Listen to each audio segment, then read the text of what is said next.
क्या एक बार फिर से लॉकडाउन लौटने वाला है? हाँ, वही लॉकडाउन जो कोरोना के टाइम पे लगाया गया था, वही एक बार फिर से लौटने वाला है।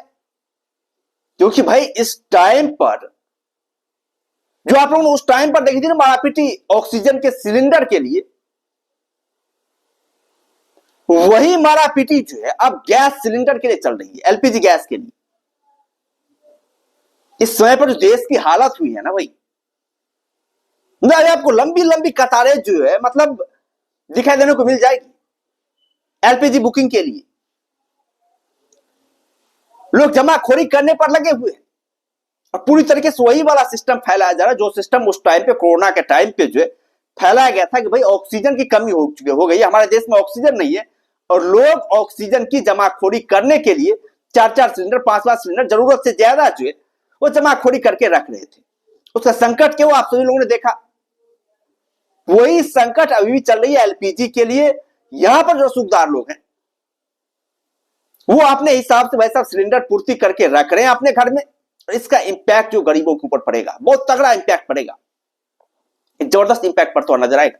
उसे वैसा लाइन में बहुत ज्यादा संघर्ष करना पड़ेगा और फिर जब संघर्ष ज्यादा होगी फिर उसी तरीके का कारनामा होगा जिस तरीके से वहां पर आप लोगों को बस और ट्रेन में जो लंबी लंबी लाइनें देखने को मिल रही थी, लोग अपने घर लौट रहे थे, वही सिस्टम जो एक बार फिर से लागू हो सकता है। जो सिचुएशन अभी चल रही है और इसमें विपक्षी नेता की बहुत बड़ी भूमिका रही है। वो तो वैसा हर हमेशा गुमराह करने के ऊपर पड़े ही रहते हैं।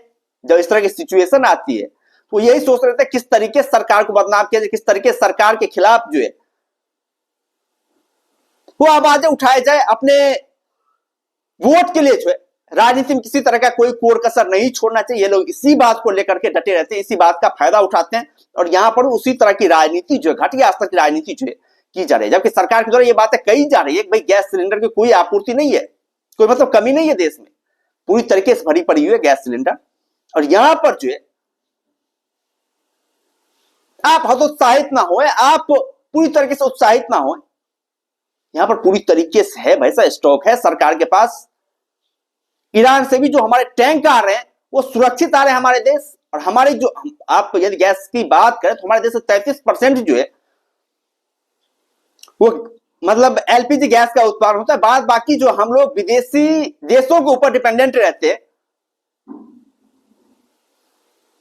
मतलब 66% हम विदेशी देशों से जो है वो एलपीजी के आयात को लेकर के जो है निर्भर रहते हैं। और अब तो अच्छी खबरें सामने आ रही है कि हार्मुज खाड़ी से भी जो है वो जहाज गुजर करके आ रही है।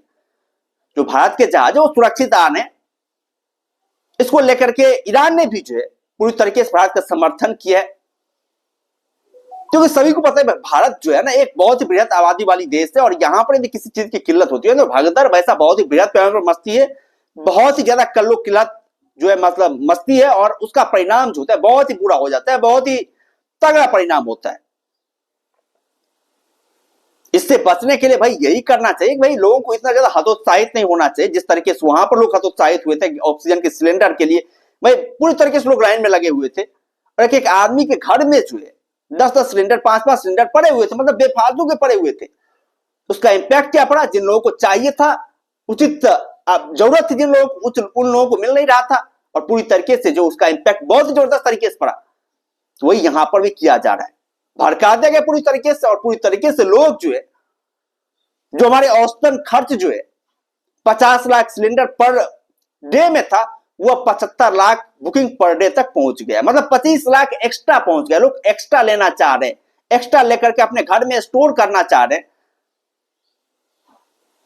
और रसूखदार लोगों को तो मिल भी जाता है भाई, वो जुगाड़ करके इधर से उधर से कहीं से किंतु से परंतु से वो ला करके अपने घर में रख भी लेते हैं। लेकिन जो गरीब है उन्हें बहुत ज्यादा दिक्कतों का सामना करना पड़ता है भाई, उन्हें पूरी तरीके से टूट जाना पड़ता है। वो लोग टूट जाते हैं कि जाहिर तौर पर भाई यदि मिलेगा नहीं, महंगाई बढ़ेगी तो जाहिर तौर पर उन्हें तो वैसा लौटना पड़ेगा। तो यही समस्याएं जो अभी देश में चल रही है, गुमराह वर्सेस गुमराह की खबरें चल रही है। और यदि इस तरह की आपात स्थिति बनी रही, ये युद्ध तो लंबा चलने ही वाला है भाई, बहुत ज्यादा लंबा चलने वाला है। क्योंकि ईरान भी पूरी तरीके से घुटने टेकने को तैयार नहीं है अमेरिका के सामने।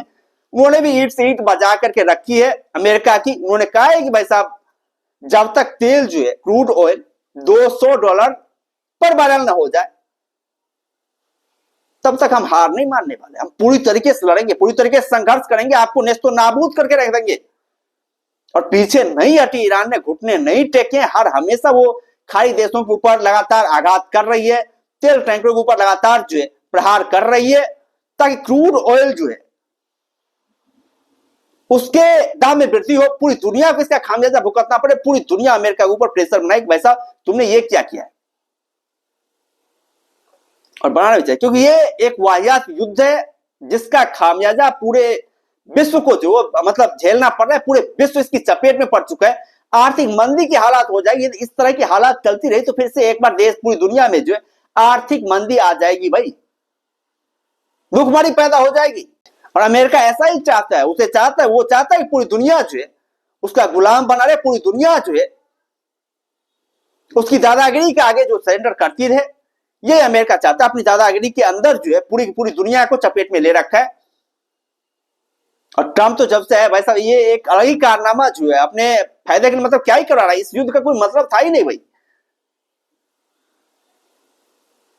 लेकिन बेमतलब का युद्ध करके जो है इसने पूरी दुनिया को जो है आर्थिक मंदी की तरफ धकेल दिया। और बहुत जल्द मतलब संभावना, यदि इस तरह के युद्ध नहीं रोकेंगे तो ऐसा आर्थिक मंदी जो है वो आ सकती है। इसका इंपैक्ट अमेरिका के ऊपर ही पड़ रहा है। अमेरिका के अंदर भी तेल की जो है बहुत ज्यादा डिमांड है, बहुत ज्यादा वृद्धि हो रही है उसकी कीमतों में। वहां पर भी ऐसा नहीं है कि हालात पूरी तरीके से सामान्य, पूरी तरीके से नॉर्मल है, ऐसा वहां पर भी नहीं है। वहां पर भी बहुत ही ज्यादा जो है तेल के दाम में वृद्धि हो रही है, बहुत ही ज्यादा जो है। लेकिन अमेरिका एक पावरफुल कंट्री, उसके पास बहुत ज्यादा पैसे, वो तो पूरी तरीके से वैसा स्टोरेज करके रख लेगा। उसके पास पूरी तरीके से जो है 50 दिन पहले की, 100 दिन की, 150 दिनों की एक्स्ट्रा एडवांटेज बुकिंग करके जो अमेरिका पहले से ही रखता है, किसी चीज का स्टोरेज करके रखता है कच्चे तेल की।